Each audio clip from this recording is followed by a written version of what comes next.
Before moving ahead, I'll give a brief introduction to Chief Commissioner, sir. Sir is a 1989 batch Indian Revenue Service Customs and Indirect Taxes officer who was born in Delhi, and sir has done his initial schoolings in government schools in New Delhi, and sir has shown wide interest in extracurricular activities and have made a lot of friends both in school and college. After finishing schooling, sir moved on to Sri Ram College of Commerce in Delhi University, where sir has completed BCom honors and MCom. Subsequently, during the service, sir has also completed graduate in law LLB from Delhi University. Sir has started his career from Chandigarh, where he joined as Assistant Commissioner in 1992, and sir has served most of his tenure in Assistant Commissioner and Deputy Commissioner from 93 to 97 in Amritsar, where sir has served both in Central Excise and has also overlooked Atari rail border, which is a crucial area in terms of Central Excise and Customs both. Sir has many times shared his experience where he has handled a bomb which was collected, a grenade, which I'm sure many of us would have heard while interacting with sir. It is a very interesting story, and I think sir would fondly remember that story forever. Further moving on, sir went to Kanpur as Deputy Commissioner, where he has served from 97 to 99. And from 99 to 2000, sir came back in Amritsar in DRI. Then sir moved on to Sestat, Delhi, where he was worked for 8 years from 2000 to 2008. And then from 2008 to 2009, sir worked in Central Excise, Gurgaon. From 2009 to 2012, sir worked as Joint Commissioner and Additional Commissioner in Delhi Customs. Further moving on, sir became Commissioner and moved to as Commissioner Appeals Patna and worked as Commissioner of Ranchi as well during a period of 3 years from 2012 to 2015. From 2015 to 19, sir came back to Agra as Commissioner, where he overlooked Central Excise and GST after the implementation of GST. On being promoted to Principal Commissioner, sir worked in DGEP Delhi, Directorate General of Export Promotion from 2019 to 2022, and then came to our Nagpur zone in 2022, where sir worked with us for over a year. Today, sir is superannuating, and sir has so much to look forward to after office work for more than 3 decades. Sir has 2 children, 1 daughter and 1 son. Both of them are married and are law graduates. And not only that, sir has 2 grandchildren to play with when he is at home and when he is not working further. So with this brief introduction, I'll welcome sir to this function and ceremony, and thank you sir for attending and giving your gracious time. हमने कभी sir को गंभीर नहीं देखा है, चाहे वो official matter में हो, कभी किसी को डांटते हुए नहीं देखा है हमने, कभी भी नहीं। जब भी सर से कभी आमना सामना हुआ तो एक ही चीज़, हाँ भाई कैसे हो, ये सर के ज़रूर निकलता था। और कुछ चीज़ अगर से सर को बोलना भी है तो यार थोड़ा सा उसको देख लेना, ये ऐसा कुछ काम है, थोड़ा सा आप देख लीजिएगा इसको, इससे ज़्यादा कुछ नहीं निकलता था। तो सर का एक अच्छाई है, अच्छापन है, प्यार है, इसीलिए एक वीडियो बना है, पीपीटी बना है, सारी चीज़ें बनी हैं, और आज हम लोग सब इतने अच्छे तरीके से सर का मना रहे हैं यहाँ पर रिटायरमेंट फंक्शन।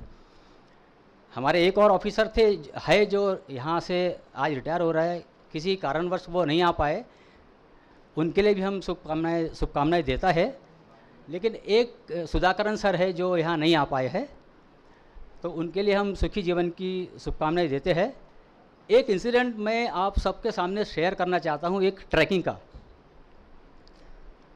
हुआ ऐसा था कि कुछ दिन पहले हम सब ट्रैकिंग पे गए, जिसकी आपने फ़ोटो देखे है। सर एक विंटेज मोटरसाइकिल वो चला रहे हैं, स्कूटर, जिस पे हमारे सर भी बैठे हैं। कितना खुशी का मौका था। एक ऐसा इंसिडेंट हो गया है कि सर चीफ कमिश्नर है, सोच लीजिएगा मैं क्या बोल रहा हूँ। एक ऐसा इंसिडेंट हो गया था कि हमारे एक ऑफिसर को कुछ तकलीफ हो गई थी और सर ऑलमोस्ट ऊपर चढ़ चुके थे, एकदम ऊपर चढ़ाई ऐसी थी, ऐसी भी नहीं थी, ऐसी भी ऐसी थी, और सर ऊपर चढ़ चुके थे। हम आजू बाजू थे, सब कुछ ऑफिसर जहाँ बैठे सब आजू बाजू भी थे, और वो इंसिडेंट नीचे हो रहा था। सर ने किसी को कुछ नहीं बोला कि जाओ वहाँ देखो वहाँ क्या हो रहा है, चले जाइए। सर ऐसी चढ़ाई से नीचे उतरे खुद, और उस सर को ऐसा हाथ कंधे पर रख के डायरेक्शन दिए कि ऐसा चलो और ऐसा रुको, ऐसा चलो और ऐसा रुको। वो सर इनके डायरेक्शन में, सर के डायरेक्शन में पूरा वही चढ़ के ऊपर तक आ गए, और वो एकदम से फिर ठीक हो गए। और वो सर का नाम था हमारे भोरा सर है, कमिश्नर अपील सर। सर की वो अच्छाई, चाहे सर चाहे तो बोल सकते थे, अरे तुम लोग क्यों खड़े यहाँ पर, जाइए वहाँ देखिए। फ़ोटो जब भी आपने देखा है, येलो शर्ट में सर खड़े थे, वो एग्जैक्ट वहीं का सीन है। तो सर अगर आप की वो अच्छाई है, आपका बड़प्पन है, जो किसी को ना बोलते हुए स्वयं आपने अपने आप को सामने प्रस्तुत किया, तो सब लोग नीचे उतरे फिर, और सर को ऐसा उठा के लेके आए। तो सर थैंक यू, इसके लिए आपको बहुत रिक्वेशन के लिए आपके लिए बहुत शुक्रगुजार है। Briefly, I would say, sir, your tenure in the Nagpur zone has been short, but however, there were so many events, as we have seen in the slides, that this period really was joyful enough for you, must have been. And during this brief stint, you have been an exemplary leader, that what we have felt in our office. And your soothing demeanor, what we used to discuss, that sir कितना मृदुभाषी है और कितना अच्छे से बातें करते हैं. So even interacting with senior officers, we saw that they said that the calmness of sir was actually made us think that जो review meetings है, those used to pass on as very smoothly, though certain messages were conveyed. लेकिन the atmosphere, the work culture के इसमें sir का जो demeanour था, that was very good. And in CCO office also we collectively we execute work in behalf of chief commissioner only. So the working atmosphere was very good. We never felt very stressed, never. There was no occasion where we could say that we are very stressed or something like that. Many decisions or files which were processed were expeditiously cleared by sir, and we could say कि देखो यार, sir के पास तो कोई pendency नहीं है, file जाती है और आ जाती है, जो भी पेंडेंसी है सब हमारे एंड में ही है. And one important aspect is sir ka jo compassion in staff matters also. He has taken very good decisions on behalf of those officers who were benefited from sir's compassion. I would sincerely thank you, sir. We hold you in very high esteem, and we are very much in gratitude for whatever you have done in staff welfare. As a personality, whenever we used to walk through the corridors, so at times we used to find him in half sleeves, very few occasions, and we used to say, this gentleman is going to retire within few months, but कितना smart लगता है, कितना how upright इसका position है, हाँ? तो फिर it really made us feel कि अरे we should also be doing something like this, so that we should also be looking in a very pleasant personality. So actually what we could gather is that sir has a very good healthy lifestyle. His food habits are also very good. So he maintains, carries out physical activities. Officers have informed that sir is, as we have seen, that he has taken part in trekking and all that activities. And as Ravi Francis also pointed out, in cases of need also, he used to jump to rise to the occasion, and expeditiously he used to give instructions and help other officers who were in dire need. जब भी हम लोग मिले हैं sir से, यानी association को लेके किसी भी काम को, तो इतना पॉजिटिवनेस से मिले और उन्होंने पूरा प्रयास किया कि हम उसको किसी भी का जो प्रॉब्लम है कि कैसे सॉल्व किया जाए और कैसे दिया जाए। और मुझे बहुत खुशी है कि हमारे यहाँ के जितने भी विजिलेंस केसेस है सर ने उनको रिलीफ दिया। ये अभी एक हमारे जो इंस्पेक्टर साथी थे तो उनका 3 साल का इंक्रीमेंट रोक दिया था विद कम्युलेटिव इफेक्ट। तो वो बोले कि उसमें मिनिमम पेनल्टी क्या हो सकती है, तो उन्होंने वो इंस्पेक्टर ने बोला कि एक इंक्रीमेंट हो सकता है सर, तो सर ने उससे भी कम करके सेंश्योर करके उसको छोड़ दिया। तो ये सर का ग्रेटनेस है कि और मिनिमम क्या हो सकता है, मिनिमम से मिनिमम करके। तो जितने भी यहाँ कम से कम जो भी मैटर थे ये नए रिलीफ देने के, तो उसमें सर ने रिलीफ दिया। और दूसरा चीज़ कि हमारे जो अधिकारी यहाँ जगह के प्रॉब्लम से जूझ रहे थे, तो जैसे ही हमने बात रखा तो सर ने इमीडिएटली सब ये किया, एक्सपीडाइट किया और उस प्रॉब्लम को सॉल्व करने के लिए बोला। तो सर ने बोला कि नहीं, जो डिवीज़न को यहाँ से बाहर शिफ्ट किया जा सकता है। तो इमीडिएटली हम लोगों को सर ने ये दी है कि आप बाहर जगह देखिए। और इमीडिएटली सर हमने देख भी लिया। मैं बताना चाहूँगा, खुशी हो गई कि हमने जगह देख भी लिया और न्यू सेक्रेटेरिएट जो बिल्डिंग है उन्होंने भेज भी दिया प्रपोजल, और ये विदिन 15 दिन हमको अलॉट भी हो जाएगा। तो रायपुर सिटी डिवीज़न और कड़मेश्वर सिटी है, विदिन 2-3 मंथ हमारा जो यहाँ का जो प्रॉब्लम्स है वो भी सॉल्व हो जाएगा। तो ये बहुत अच्छा रहा। और जहाँ तक बात है कि सर का जो ये है कि स्वस्थ रहो, व्यस्त रहो, मस्त रहो, तो ये हमको सर ज़िंदगी जीना सिखा गए कि हम लोग आते हैं कि भाई अपना काम करो, ये करो, इतना काम करो, कंप्लीट करो, लेकिन कैसा जीवन जीना है ये सर 1 साल में हमको पूरा लोगों को सिखा गया कि आपका लाइफ कैसा होना चाहिए, लाइफ के प्रति नज़रिया कैसा होना चाहिए। और उनका भले कार्यकाल यहाँ छोटा रहा हो, लेकिन नागपुर के इतिहास में लंबे समय तक सर के काम को याद किया जाएगा। तो और बहुत ज़्यादा ना कहते हुए मैं सर के लिए नागपुर वासियों की तरफ से यही कामना करता हूँ कि जैसा सर का नारा है, स्वस्थ रहे, व्यस्त रहे, मस्त रहे, तो सर भी अपने जीवन में स्वस्थ रहे, व्यस्त रहे और मस्त रहे, यही हमारी कामना है। Sir, never I felt that I am working with such a senior officer. My age may not be equal to your experience, sir, but you always was ready to listen to any opinion is being expressed, and you take it very seriously and you consider it, sir. For a junior most officer, even like me, if senior officers listens to like that, we feel very happy to work, sir. And one more thing, senior officers, whenever we need to understand them means in informal occasions, how they behave, sir. In many such informal occasions, I was with you, sir, in trekking and everywhere. You are such a sweetest person, sir. Means you no need to have any sort of fear. Whatever way you want to behave, you can behave, sir. And you are the best administrator, sir. Till now, whatever decisions you are taking, I was just keep observing you. Everywhere there is a rationality, one reasonness will be there, sir. And if necessary, you are ready to take very tough decision also, but always you have taken very good, reasonably acceptable decision, sir.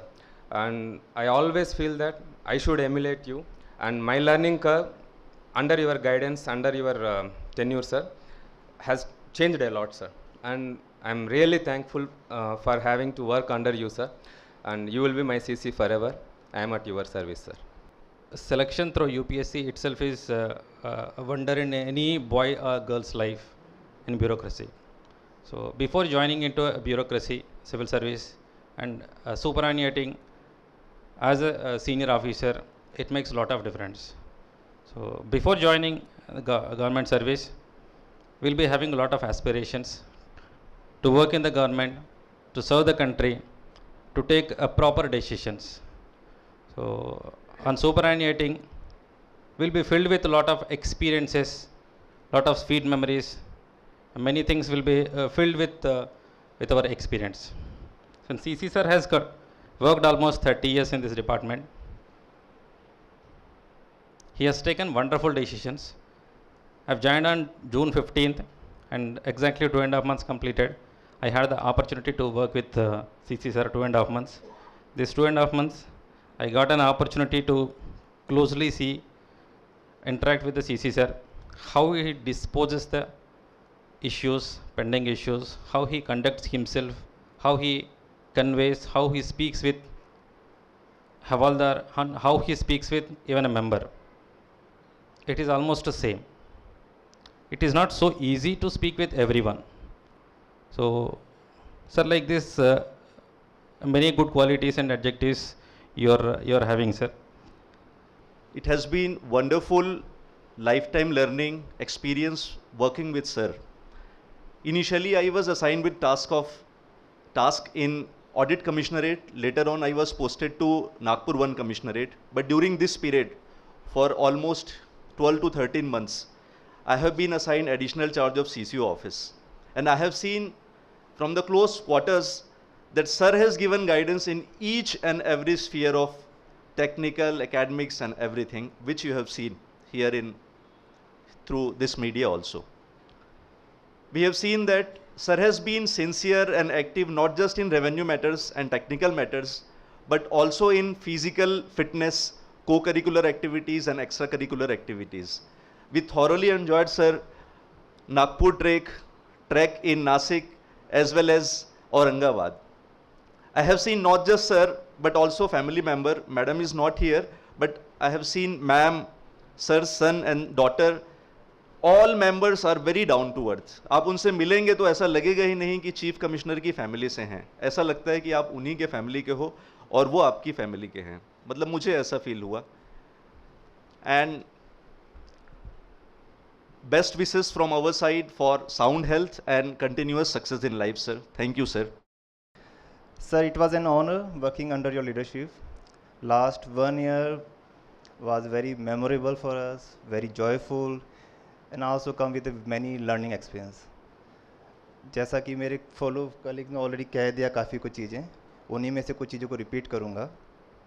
Sir का जो एक fine balance है personal life and professional life, वो हम सभी ने admire किया है. काफ़ी लोगों ने इसको आत्मसात भी किया.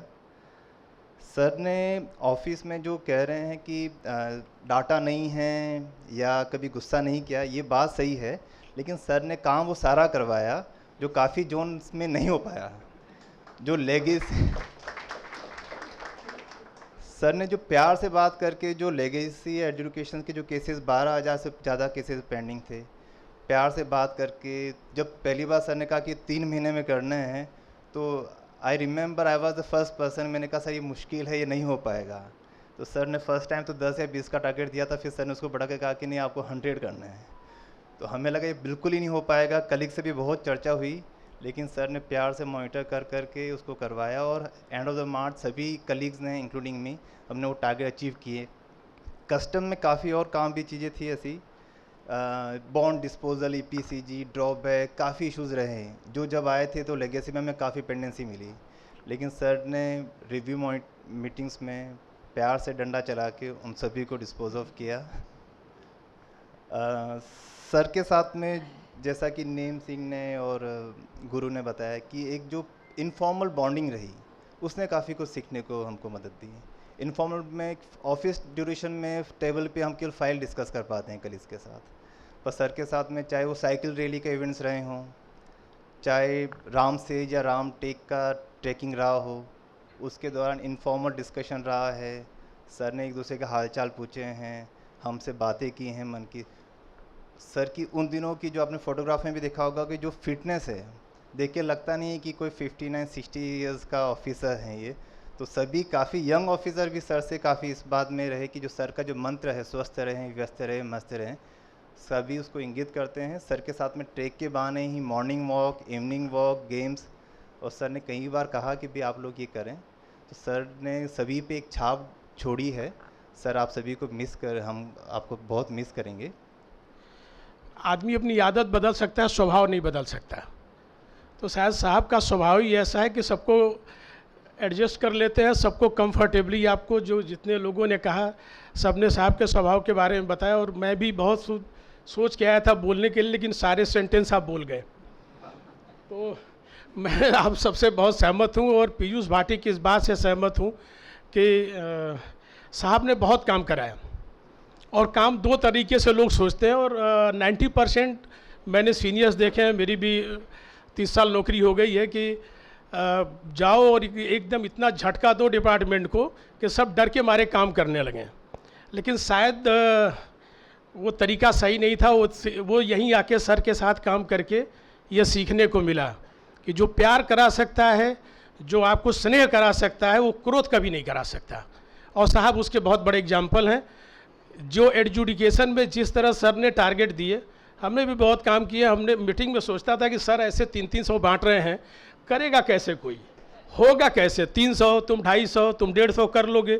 और सारे हाँ भी बोलते थे, मेरे भी डीसी लोग हाँ बोलते थे। तो मैं मीटिंग के बाद बोलता था कि हाँ तो बोल गए हो, कर लोगे क्या। लेकिन साहब ने जिस तरह से हम लोगों को भी काम पे लगा दिया कि अब तुम लोग ही मॉनिटर करो कि काम होता है या नहीं होता है, और वो काम हुआ। ये बहुत बड़ा अचीवमेंट है। मैं मुंबई जोन में बहुत काम किया है, लेकिन इतना ज़्यादा डिस्पोजल एजुकेशन का मैंने अपने इस 30 साल के सर्विस लाइफ में कहीं नहीं देखा। ये सर, ये तभी संभव था जो आपने स्नेह से, और जो एज ए सीनियर, ये आपकी ग्रेटनेस है सर कि आपने वो डिस्टेंस ट्रैवल की, कुछ सीढ़ियाँ नीचे उतर करके सबको as a family member treat करना। जो इस स्टेज पर जाते जाते जिस तरह हमारी ट्रेनिंग होती है और जिस तरह हम सीखते जाते हैं, ये बड़ा असंभव सा हो जाता है कि हम अपने जूनियर से उसके लेवल पर और उसकी तकलीफ़ के लेवल पे जाके हम उससे इंटरेक्ट करें। और ये कंफर्ट सर आपके साथ हमेशा रहा। और ऐसा नहीं कि स्ट्रिक्टनेस, ऐसी स्ट्रिक्टनेस कभी नहीं देखने को मिली। हमने यहाँ भी मॉनिटरिंग मीटिंग अटेंड की, नासिक में और औरंगाबाद में। सर जिस तरह आपके ऊपर ट्रस्ट करते थे और कह देते थे कर लो, तो आपके ऊपर भी एक मॉरल रिस्पॉन्सिबिलिटी आ जाती थी। अगर वही कोई डांट के कहा तो फिर सोचता है आदमी कि चलो अभी इतना ही करेंगे।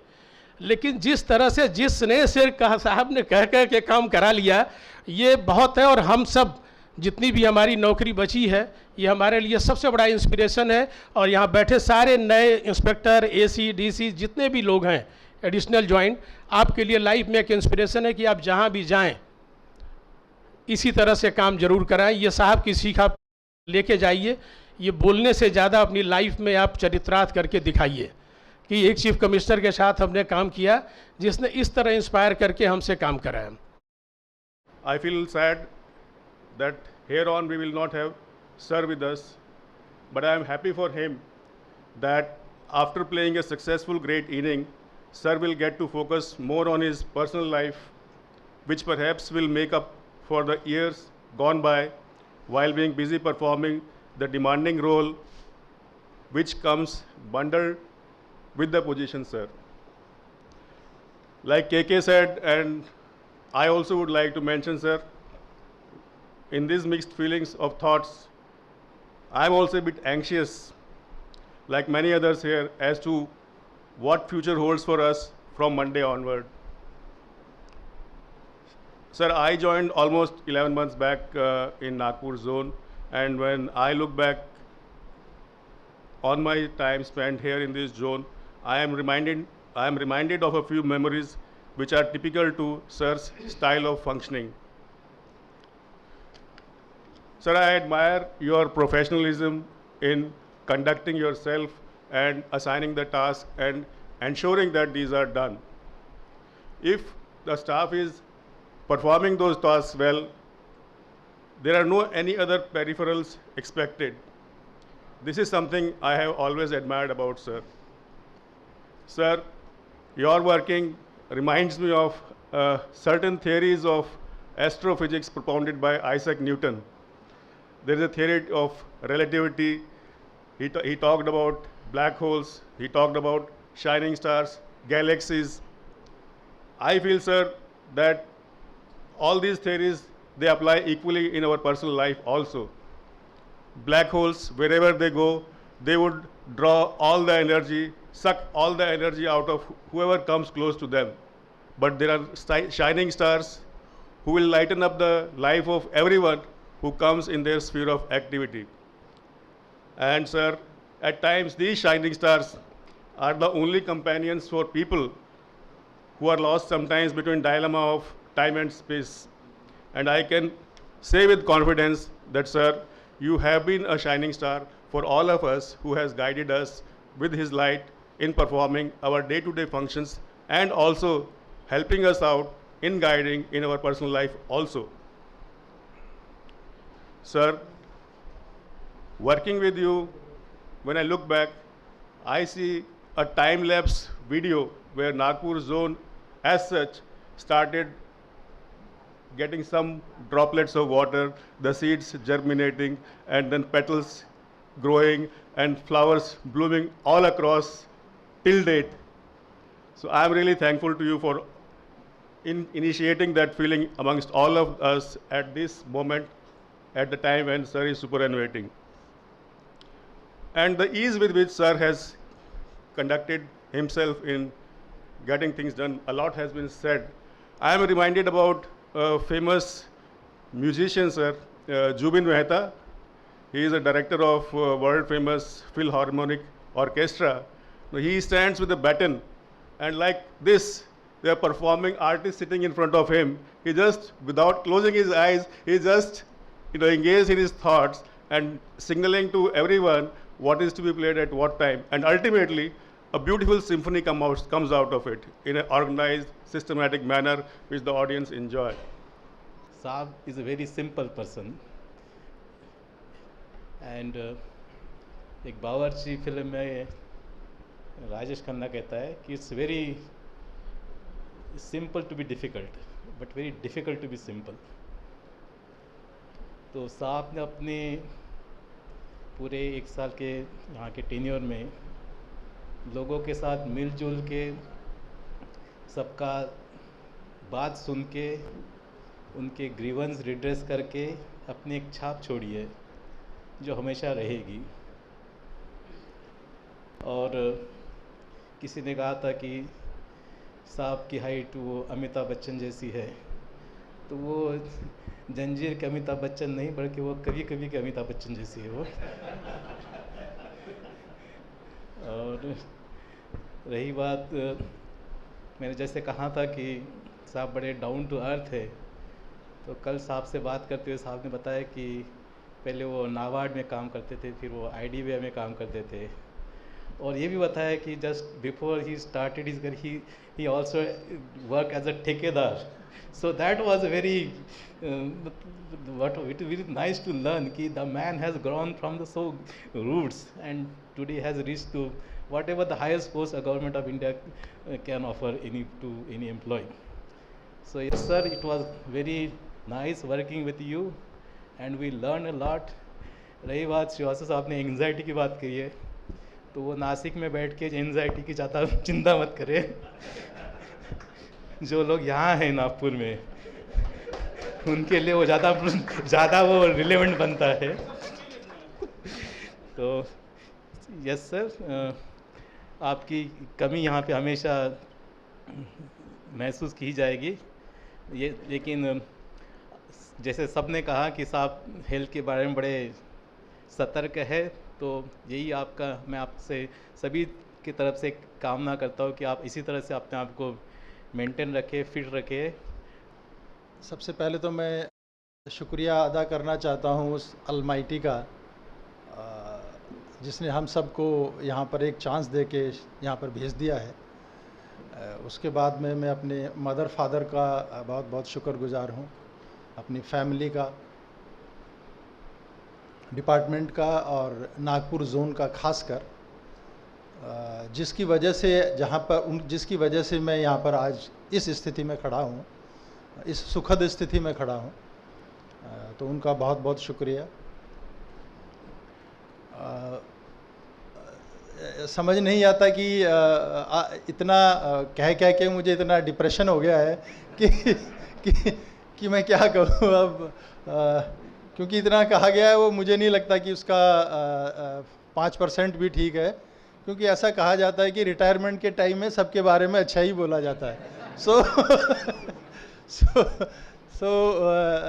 But thank you very much इस तरह से मुझे स्पेशल फील करवाने के लिए. क्योंकि अगर आप जैसे लाइफ जर्नी की बात करते हैं तो मैं अपने कुछ दोस्तों के साथ, फ्रेंड्स के साथ, कमिश्नर्स वगैरह के साथ भी शेयर कर रहा था कि कैसे जो मेरा जन्म है दिल्ली के एक आउटर गांव में हुआ, विलेज में हुआ, और हमारा जो स्कूल था वो 3-4 किलोमीटर दूर होता था। टेंटों का स्कूल होता था उस टाइम में। हम 10th तक मैंने उसमें पढ़ाई की और बैठने के लिए हम टाट पे बैठते थे, नीचे डेस्क वगैरह नहीं होता था। तो शायद लेकिन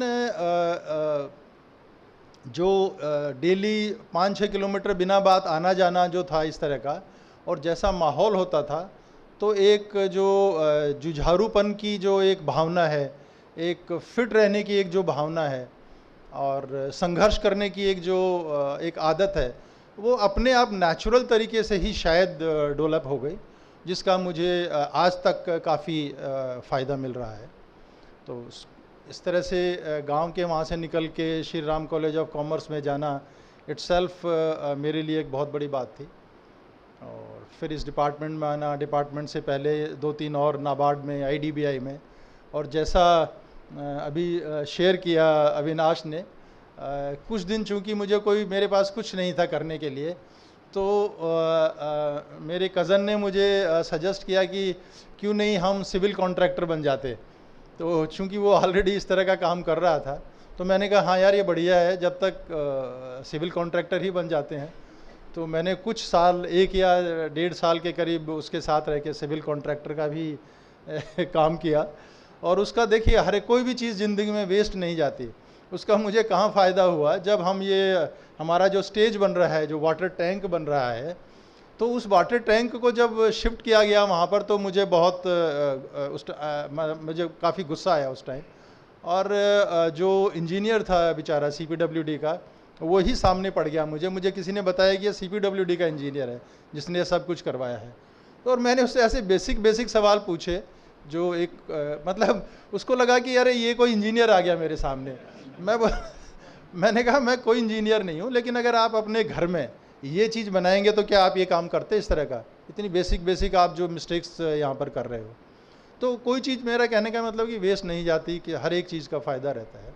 डिपार्टमेंट की अगर बात करें तो जो मेरा सबसे अच्छा अनुभव है काम वर्क के हिसाब से, ट्रिब्यूनल में मैं रहा 8 साल। वो मेरा बहुत, मैं उसको गोल्डन पीरियड कहूँगा, क्योंकि वही पीरियड था जब मुझे सीखने को मिला कि टेक्निकली काम कैसे होता है, लीगल क्या होता है। लॉ मैंने तब भी वहीं पर किया।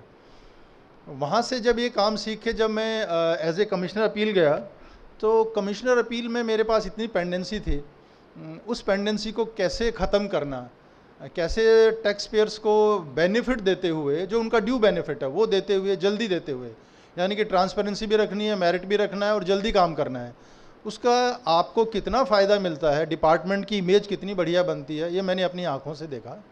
और मैं एक छोटा सा आपके साथ एक इंसिडेंट जो मैंने कईयों के साथ शेयर किया हुआ है, जो मैंने अभी बोर्ड में भी उनके साथ, बोर्ड चेयरमैन और मेंबर थे, अभी 2-3 दिन पहले मेरी फेयरवेल उन्होंने ऑर्गेनाइज़ की, तो उनके साथ भी मैंने शेयर किया कि मैं एज ए कमिश्नर अपील था, तो एक मेरे पास अपील आई तकरीबन 1.5 पेज की, और हाथ से वो अपील लिखी हुई थी। चूँकि हैंड रिटन थी तो इसलिए मेरा इंटरेस्ट जागा और मैंने उसको पढ़ा कि क्या है।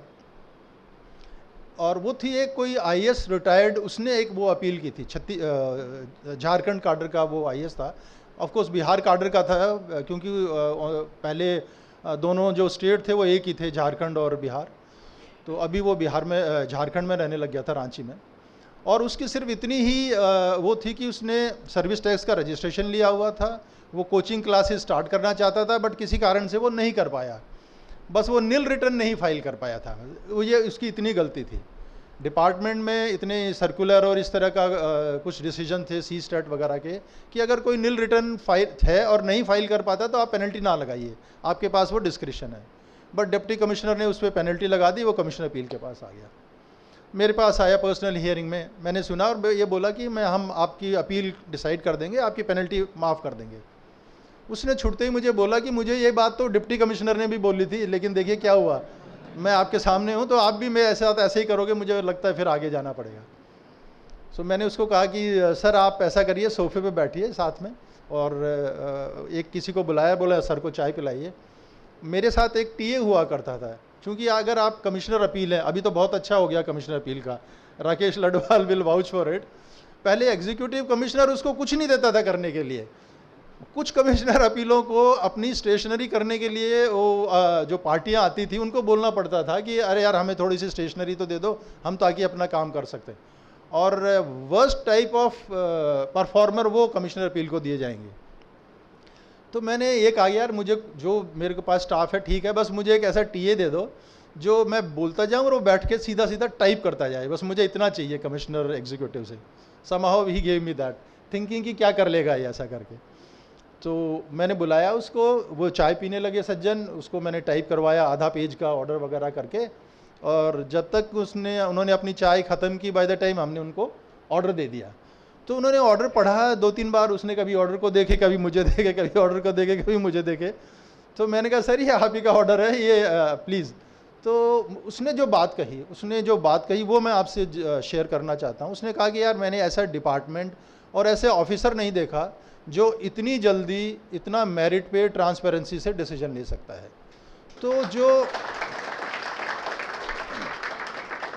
तो जब हम इस तरह से काम करते हैं ना, तो हमारी जो डिपार्टमेंट की जो इमेज है, वो डिपार्टमेंट की इमेज इतनी पॉजिटिव जाती है सोसाइटी में भी कि हमारे यहाँ पे ऐसे ऐसे काम होते हैं जो इस तरह के पॉजिटिव काम होते हैं। तो हमें ये सीखना चाहिए कि कैसे मेरिट पे कर सकते हैं, ट्रांसपेरेंसी से कर सकते हैं, और जल्दी करें। क्योंकि ऐसा नहीं है कि भूख मुझे अभी लग रही है और कोई मुझे ये बोले 2 दिन बाद मैं तुझे खाना दूंगा, उस खाने का क्या फ़ायदा है। तो जब ज़रूरत है, अगर मुझे तभी मिल गया तभी उस चीज़ का फ़ायदा है। एक बात और मैं शेयर करना चाहता हूँ जो मैंने सीखी है। देखिए हमें डे टू डे डिसीजंस लेने पड़ते हैं, कई तरह के डिसीजंस होते हैं बहुत। तो उन डिसीजंस में अगर हमें ये लगता है कि किसी का उसमें कुछ भी किसी भी तरीके का निगेटिव इम्पैक्ट जाएगा, बुरा होगा उसका कुछ भी, तो एकदम मत लीजिए उसको। 1 दिन 2 दिन थोड़ा सा डिले कर दीजिए, सोच लीजिए, और हो सकता है कि उस दौरान कुछ और नए फैक्ट्स आपको मिल जाएं, कुछ आपको और एक नया एस्पेक्ट या पर्सपेक्टिव मिल जाए, और अल्टीमेटली डिसीजन तो लेना ही है, फिर आप ले लीजिए। और अगर किसी का अच्छा करना है, जो उसका ड्यू है, जो उसका बनता है, तो उसको कल पर मत छोड़ना, उसको इमीडिएट कर दो, उसका बहुत ज़्यादा इम्पैक्ट बढ़ता है। ये मैंने खुद इस चीज़ को रियलाइज़ किया हुआ है। तो ये भी शायद हम ऐसा करके अपनी वर्किंग लाइफ को बहुत बढ़िया कर सकते हैं। एक शायद किसी ने बताया कि शायद अविनाश वाज शेयरिंग, वो एक हमने उग्रवादी पकड़े वहाँ पर पंजाब में, मैं DRI में था, बब्बर खालसा के 2 उग्रवादी पकड़े, ये अविनाश वाज सेइंग। वो भी बड़ा थोड़ा सा इंटरेस्टिंग है, तो इसलिए पता नहीं ऐसा प्लेटफॉर्म मुझे कब मिलेगा, मैं शेयर करना चाहता हूँ आपके साथ। हुआ ये कि मैं DRI अमृतसर में जब गया तो कॉल ऑन करने के लिए मैं SP के पास गया, पुलिस में, पंजाब पुलिस के SP के पास। तो उसने बड़ा टॉन्ट मारा, कहता है ओ DRI की होंदी है, ऐदा ही तुसी लोग ना घूमते फिरते रहते हो, क्या करते हो तुम लोग, ऐसे ही घूमते रहते हो, DRI क्या करता है। मैंने मन में सोचा तेरी ऐसी तैसी, अब देखते हैं भाई क्या है। तो मैं था और 4 लोग और थे हम लोग, मतलब टोटल 5 और 1 ड्राइवर, 6 लोगों का रीजनल यूनिट होता था। तो मैंने कहा यार कुछ करो, कुछ कोई इन्फॉर्मेशन लेके आओ, कुछ पंजाब कोई भी करके लेके आओ। तो एक महीने बाद में एक IO आया, कह रहे सर ये इस तरह से एक बब्बर खालसा के 2 टेररिस्ट है, तो पहले हमें एक टेररिस्ट को एक गांव से उठाना पड़ेगा, उसको लाके पूछना पड़ेगा, फिर उसके बाद में बात बनेगी। तो मैंने कहा भाई रिकवरी कहाँ से होगी, बिना रिकवरी के आप कुछ कर नहीं सकते। बोला सर इसको पकड़ के लेके आए और ये बताएगा तभी रिकवरी होगी। हमने कहा चलो ठीक है, चांस लेते हैं। उस गांव में गए, बिजली थी नहीं वहाँ पर करके, आउटर स्कर्ट पे हमने जाके वेट करने लगे, क्योंकि उसके घर में वो था नहीं, ये पता करवा लिया था इंक्वायरी से। तो आउटर स्कर्ट पे वो 2 व्हीलर पे आ रहा था, उसको रोका, हाथ दिया, जैसे वो रुका उसके 2-4 इधर उधर लगाए, स्कूटर को वहीं पटका, हमारे पास जिप्सी थी, उसको जिप्सी में डाला और लेके हम ऑफिस में आ गए अमृतसर, जो तकरीबन 50-60 किलोमीटर दूर था। तो फिर लाके और उससे पूछने लगे, उसने कहा मैंने कुछ भी नहीं किया, ना मैं कुछ जानता, ये है वो है। हमारे को तकरीबन रात के 2 या 3 बज गए। मैंने ये अपने IO वगैरह सबसे कहा, सब मेरे पास आके बोलने लगे सर वो तो कुछ कहता नहीं है, पता नहीं कि अब क्या करें, इसको छोड़ देते हैं, जाने देते हैं। मैंने कहा यार मेरे को एक बार और ट्राई करने दो। तो मैं उसके पास तकरीबन 3 बजे का टाइम होगा, मैंने कहा आप सब बाहर निकल जाओ, मैं रह गया और उसको जो वो था सरदार जी था लड़का, वो रह गया। मैंने उसको पता नहीं ऐसे ही समझाना शुरू कर दिया, मुझे क्या हुआ मुझे नहीं पता, बट मैंने समझाना शुरू कर दिया पहले उसने कहा कि देखो मैंने कहा कि तुम क्यों ऐसे काम करते हो? बोला सर ये गवर्नमेंट है हमारे खिलाफ़, ये कर रही है, वो कर रही है, वगैरह वगैरह। तो मैं तो देखिए उसमें मानता हूँ, आदि ग्रंथ में गुरुओं की वाणी मानता हूँ। तो फिर उस पर मैंने कुछ आदि ग्रंथ पे उससे डिस्कस किया, ये नहीं, गुरु लोग ऐसे नहीं कहा, उन्होंने तो कभी नहीं कहा ये मारना वगैरह वगैरह। पता नहीं उसको क्या हुआ, उसने कहा अच्छा सर ठीक है मैं रिकवरी करवा देता हूँ आपको। तो मैंने कहा भैया जिप्सी उसी फटाफट तैयार करो। पहुँच गए हम राजा सांसी विलेज, जो अमृतसर एयरपोर्ट है उसके साथ गाँव में। तकरीबन 4 बजे के आसपास का टाइम होगा उस टाइम में, और सर्दियों का टाइम था। वैसे भी पंजाब में ठंड बहुत ज़्यादा होती है। उस टाइम में उग्रवाद का टाइम था, टेररिज्म का, और ये एक रूल है कि अगर आपने वहाँ पर अगर किसी को अरेस्ट करना है किसी गांव में, तो गांव का सरपंच एज ए विटनेस आपको लेना पड़ेगा। अदरवाइज हाई कोर्ट्स वगैरह के इस तरह से कुछ डायरेक्शंस थे कि वो उसको नल एंड वॉइड हो जाएगा, या फिर आप अगर उसको पकड़ना है तो कहीं पे आप कहीं मतलब उसमें रास्ते में पकड़िए, ऐसे इंटरसेप्ट करिए।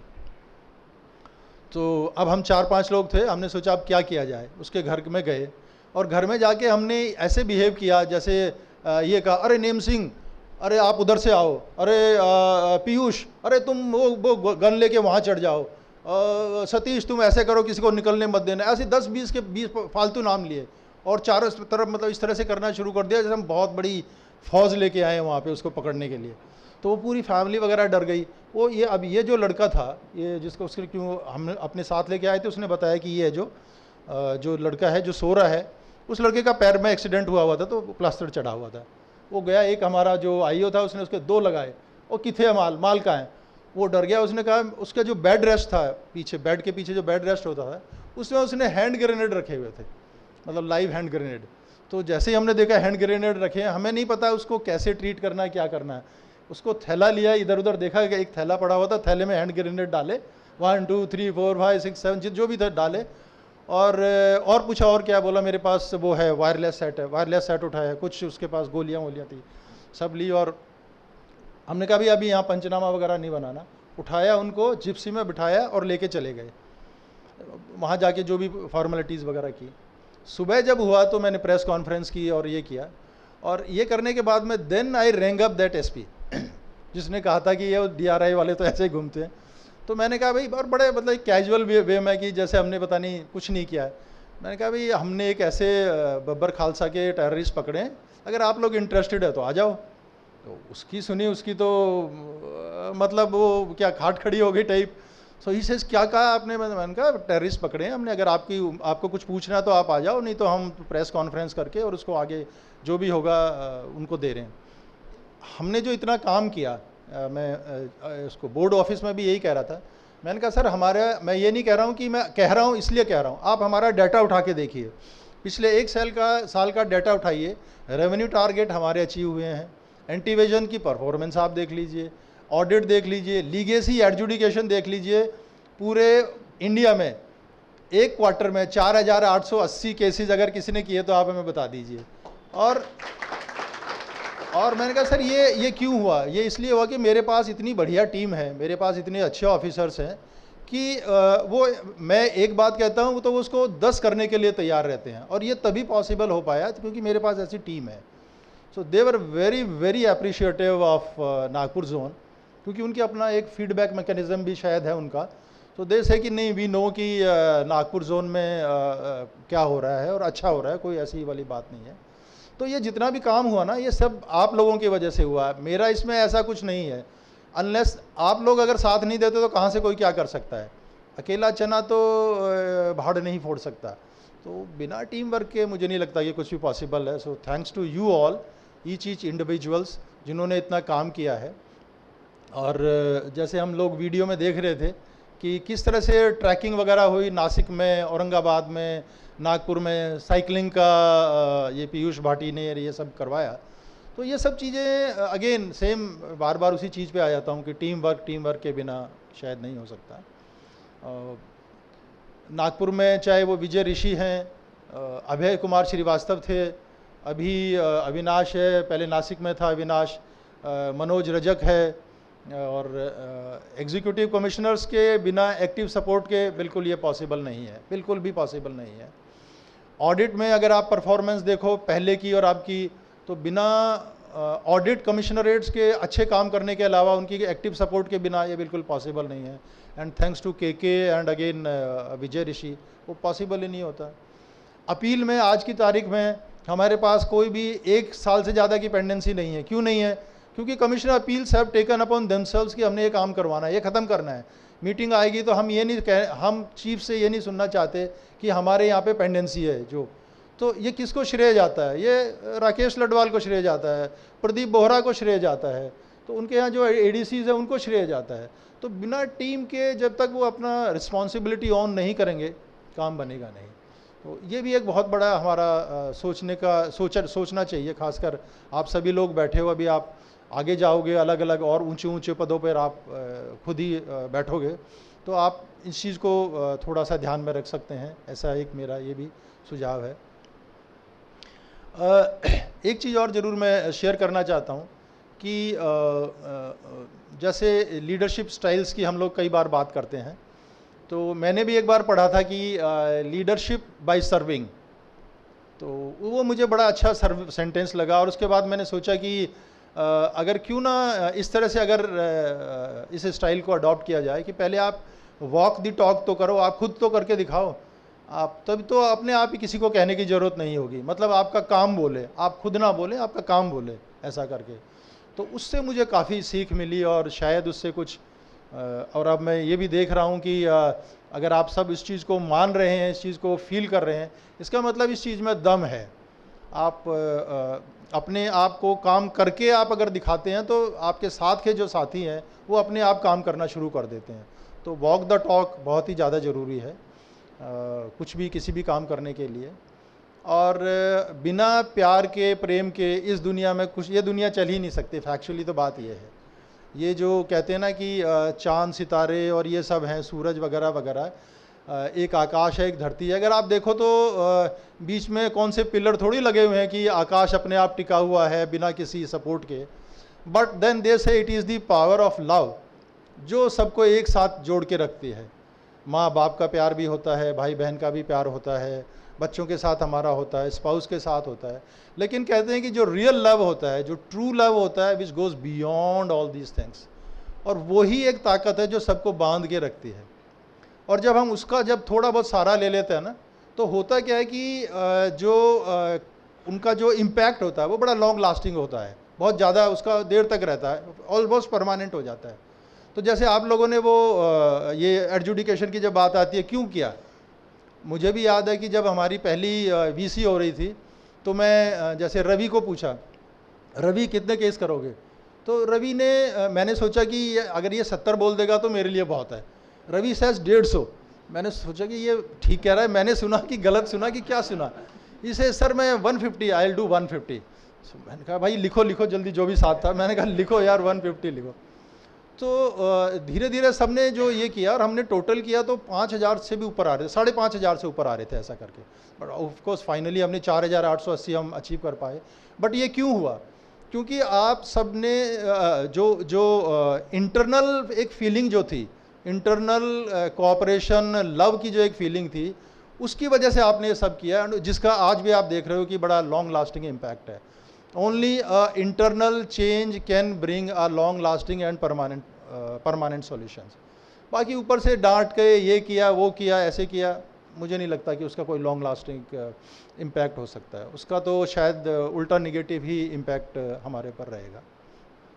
तो मैंने ये सीखा और अभी बोर्ड को भी मैंने बोला कि सर अगर 2 तरह की अगर आप फिटनेस अगर हम अपने डिपार्टमेंट में ला सकते हैं तो हमारी 95% प्रॉब्लम्स सॉल्व हो जाएंगी। बाहर की फिटनेस आप लेके आ जाइए आप डिपार्टमेंट में। जैसे मैं जब आगरा में था तो मैंने क्या किया कि एज ए एक्सपेरिमेंट हमने कहा कि भाई आप सब 9 बजे आइए, 9 से 10 तक हम सब मिलके ऑफिस में योगा करेंगे। और हमने एक पहले स्टार्ट किया तो एक योगा टीचर को बुला लिया, तो 9 से 10 हम लोग योगा करने लगे। 45 मिनट्स का स्टार्ट किया था, बट वो अल्टीमेटली होता होता 1 घंटे का हो जाता था। उसका क्या फ़र्क हुआ, शुरू में तो एक महीने कुछ नहीं पता लगा। कोई कहता था क्या कर रहे हो ये, अरे पागल हो गए हो तुम, ये किया, अरे इससे क्या होगा ये करके। 2 महीने बाद में मेरे पास कुछ एसोसिएशन के वो भी आए और उन्होंने आके कहा कि सर हम आपको अपनी तरफ से बता रहे हैं कि ये जो योगा का जो प्रोग्राम है इसके उससे हमारे जो साथी हैं वो इतने अपने आप को फिट महसूस कर रहे हैं, हंसते रहते हैं, खुश रहते हैं, घर जाके अपने आप को बताते हैं, और वर्क एफिशिएंसी जो है आप देख लीजिए वो बहुत ज़्यादा बढ़ गई है। तो हम उसको 3 महीने तक हम कर पाए थे, बाद में धीरे धीरे वो किन्हीं कारणों से वो नहीं पूरा कंटिन्यू हुआ। तो मैं बोर्ड को यही कह रहा था, मैंने कहा सर आप बाहर की फिटनेस को हमारे को ऐसा करिए कि हर एक ऑफिस में आधे घंटे के लिए, चाहे सुबह कर दीजिए और या शाम को कर दीजिए, ये आपकी पार्ट ऑफ द जॉब होगा। चाहे आप स्ट्रेचिंग करोगे, चाहे आप वॉक करोगे, चाहे आप घूमोगे, चाहे आप योगा करोगे, जो आपको ठीक लगता है जिसमें आपकी फिजिकल एक्टिविटी रहे, ये बड़ा कंपलसरी है and it is part of your service. ऐसा आप कर दीजिए, आप बाहर से ठीक हो गए, क्योंकि आपकी बिना काया ठीक हुए के बिना unless you have a healthy body आप कुछ कर ही नहीं सकते। और मैंने कहा सर फिर दूसरा आप क्यों नहीं हमारे करिकुलम में, जैसे नए प्रोबेशनर्स आते हैं, नए इंस्पेक्टर्स आते हैं, नए टीए आते हैं, आप इन सब को आप उनका ट्रेनिंग करवाते हो, इसमें स्पिरिचुअलिज्म के ऊपर क्यों नहीं आप एक कंटेंट एक ऐड कर देते, और उसको टाइम टू टाइम आप उसको 3 महीने 6 महीने ऐसा करके एक टाइम पीरियड के बाद आप उसको रिपीट करवाइए, ताकि जो इम्पैक्ट होगा वो अंदर हो। सो बाहर भी फिट हो गए, धीरे धीरे अंदर भी फिट हो गए, तो जब ये हो गए तो 95% प्रॉब्लम खत्म हो जाएगी। हाँ, ये टाइम जरूर लेगा, it's a long run process, 1 साल में 2 साल में डेफिनेटली नहीं होगा, बट आई गारंटी यू 5 साल के बाद में सब ये कहेंगे कि ये जीएसटी डिपार्टमेंट, यार ये क्या डिपार्टमेंट था और आज क्या हो गया है। So I give that suggestion, I don't know it is for the board now. तो ये, लेकिन हम अपने शायद हम यहाँ पर कुछ भी इस तरह का अपनी लाइफस्टाइल में शायद ये कर सकते हैं। मुझे लग रहा है कि मैंने काफ़ी बोल दिया है क्योंकि 30 साल हैं और इसके बाद में ऐसा मौका शायद ही मिले। तो मैं फिर एक बार ये आप सबको बहुत बहुत धन्यवाद करना चाहता हूँ कि बिना आपके सहयोग के जो भी कुछ हुआ वो पॉसिबल नहीं था, वो पॉसिबल बिल्कुल भी नहीं था। और देखिए, डिसीजन लेते हुए कई बार मेरे से गलतियाँ हुई है, मैं भी आप ही के जैसा हूँ, कोई कहीं और बाहर की दुनिया से नहीं आया हूँ, आप ही के जैसा हूँ। तो प्लीज़ मुझे उस चीज़ों के लिए ज़रूर क्षमा करना, उसको दिल में मत रखना, क्योंकि हमारे राजस्थान में एक कहावत है और अजीत इसको वाउच करेगा कि जब हम कोई बात कहते हैं तो हम साथ में ये भी कहते हैं कि भाई तेरे को अच्छी लगे तो रख लियो, और अगर ख़राब लगे हमें वापस दे देना, लेकिन उसको दिल में मत रखना। सो प्लीज़ कोई भी जो गलत बात हुई है, कभी हार्श वर्ड्स कह दिए गए हों या हार्श डिसीजन हो गया हो जिसको आप फील करते हो, तो प्लीज़ उसको दिल में मत रखना, मुझे वापस दे देना और मुझे माफ़ भी कर देना उसके साथ में। Thank you very much.